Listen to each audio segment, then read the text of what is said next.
ସିଂହ ନଥିବାରୁ ସମସ୍ତେ ମିଶି ଭାଲୁକୁ ରାଜା କରିଛନ୍ତି। ଭାଲୁକୁ ମହାରାଜଙ୍କ ଦରବାର ମହାରାଜ ସିଂହାସନରେ ଉପବେଶନ କରିଛନ୍ତି।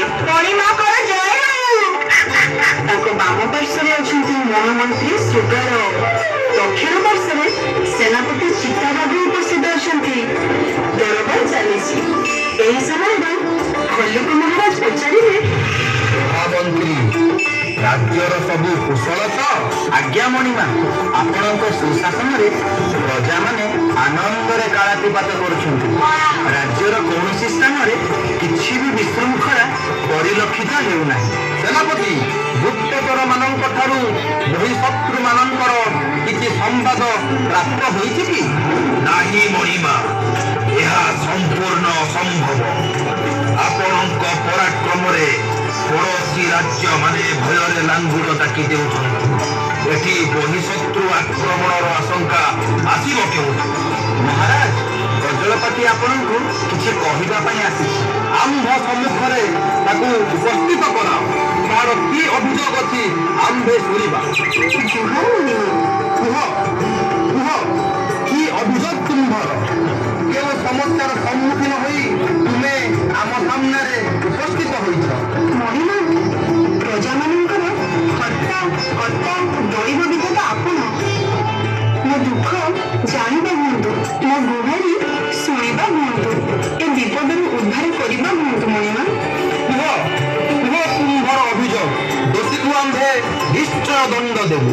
ମଣିମା, ଆପଣ ଜାଣିଛନ୍ତି ଗଛ ଡାଳରେ ବସା ବାନ୍ଧି ଆମେ ଜୀବନ ଯାଇଥାଉ। ବଣର ଫଳମୂଳ, କୋଳି ଆଉ କେନ୍ଦୁ ଖାଇ ବଞ୍ଚିଥାଉ। ମଣିମା, ଆମେ ସ୍ୱାମୀ ସ୍ତ୍ରୀ ଯେଉଁ ଗଛ ଡାଳରେ ବସା ବାନ୍ଧି ରହୁଛୁ, ସେଇ ବସାରେ ମୁଁ ଛୁଆ ଫୁଟିବା ପାଇଁ ଯେତେ ଥର ଅଣ୍ଡା ଦେଇଛି, ଛୁଆ ଫୁଟିବା ପୂର୍ବରୁ ମାଙ୍କଡ଼ ମଣିଷ ସେ ଡାଳରେ ଡେଇଁ ବସା ଭାଙ୍ଗି ଦେଉଛନ୍ତି। ମଣିମା, ଅଣ୍ଡା ସବୁ ତଳେ ପଡ଼ି ନଷ୍ଟ ହେଇଯାଉଛି।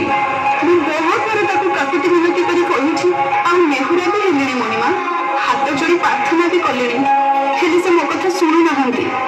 ସେ କାହିଁକି ମତେ ହଇରାଣ କରୁଛନ୍ତି ମୁଁ ଜାଣିପାରୁନି। ତାଙ୍କ ସହିତ ତ ମୋର କିଛି ହେଲେ ଶତ୍ରୁତା ନାହିଁ। ମୁଁ କଣ କେବେ ଛୁଆର ମୁହଁ ଦେଖିପାରିବି ନାହିଁ? ଥରେ ହେଲେ ମା ତାକୁ ଶୁଣିପାରିବି ନାହିଁ? ମତେ ଦୟା କରନ୍ତୁ ମଣିମା, ମୁଁ ହାତ ଯୋଡ଼ି ଆପଣଙ୍କୁ ପ୍ରାର୍ଥନା କରୁଛି।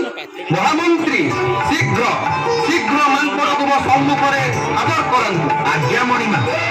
ମହାମନ୍ତ୍ରୀ ମାଙ୍କଡ଼କୁ ଧରି ରାଜାଙ୍କ ନିକଟରେ ପ୍ରବେଶ କଲେ। ରେ ରେ ହୀନ ବୁଦ୍ଧି ମର୍କଟ, ତୁ କାହିଁକି ବାରମ୍ବାର ବଳବାନ ବୋଲି କଣ ତୁ ଦୁର୍ବଳ ଉପରେ ଅତ୍ୟାଚାର କରିବୁ? ତୋ ପାଇଁ କଣ ଏ ବଳରେ କୌଣସି ପକ୍ଷୀ ନିରାପଦରେ ରହିପାରିବେ ନାହିଁ? ବିଚରା ନିର୍ଦ୍ଦୋଷୀ କଜଳପାତି ତୋ ପାଇଁ କେତେ କଷ୍ଟ ପାଉଛି। ଛୁଆର ମୁହଁ ଦେଖିବା ଆଗରୁ ତୁ ତା ଦୋଷକୁ ଭାଙ୍ଗି ଦେଉଛୁ।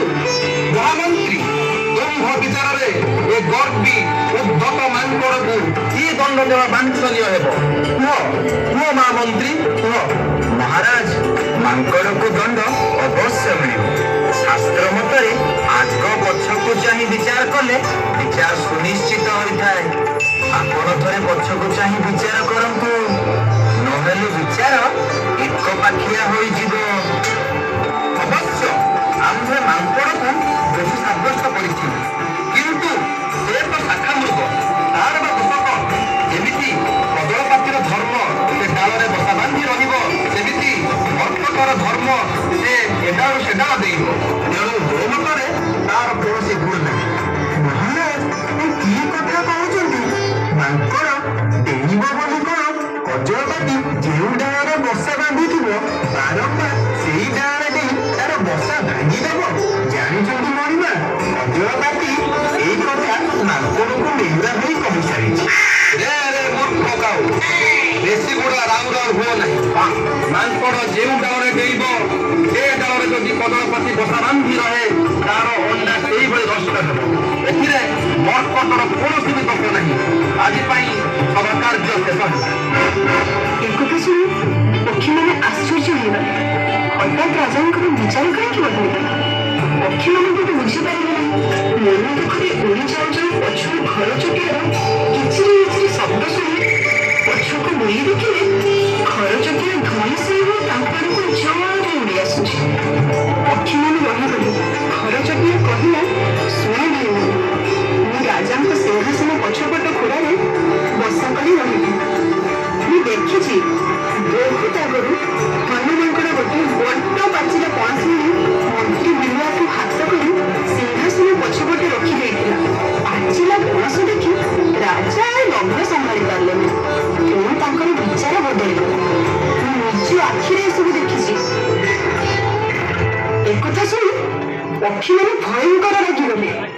ସେମାନେ ସମସ୍ତେ ମିଶି ଠିକ କଲେ ଆଉ ସେମାନେ ସହିବେ ନାହିଁ। ଦୁର୍ବଳ କଲେ ବଳବାନର ଅତ୍ୟାଚାର, ଅନ୍ୟାୟ, ନିର୍ଯାତନା କଣ ଜୀବନ ସାରା ମୁଣ୍ଡରେ ବୋହି ଚାଲିଥିବେ? ସମସ୍ତେ ନିଷ୍ପତ୍ତି ନେଲେ। ସମସ୍ତ ପକ୍ଷୀ ସମାଜ ଏକାଠି ହୋଇ ଲାଞ୍ଚଖିଆ ମନ୍ତ୍ରୀ ଏବଂ ରାଜାଙ୍କୁ ସିଂହାସନରୁ ନିଶ୍ଚିତ ବିତାଡ଼ିତ କରିବେ। ସେମାନେ ବି ଜାଣନ୍ତୁ ଦୁର୍ବଳମାନଙ୍କର ବି ଏ ପୃଥିବୀରେ ବଞ୍ଚିବାର ଅଧିକାର ଅଛି। ସେମାନେ ସମସ୍ତେ ଏକାଠି ହେଲେ ବଳବାନମାନେ ବି ତାଙ୍କ ପାଖରେ ହାର ମାନିବେ। ଶହ ଶହ ସଂଖ୍ୟାରେ କାଉ, କୋଇଲି, ଘରଚଟିଆ, କଜଳପାତି, ପାରା, ବଗ, ପ୍ରଭୃତି ଏକାଠି ହୋଇ ରାଜଦରବାର ଅଭିମୁଖେ ଛୁଟି ଚାଲିଲେ।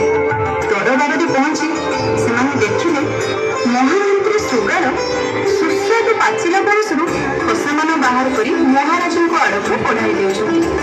ଆଉ ମହାରାଜ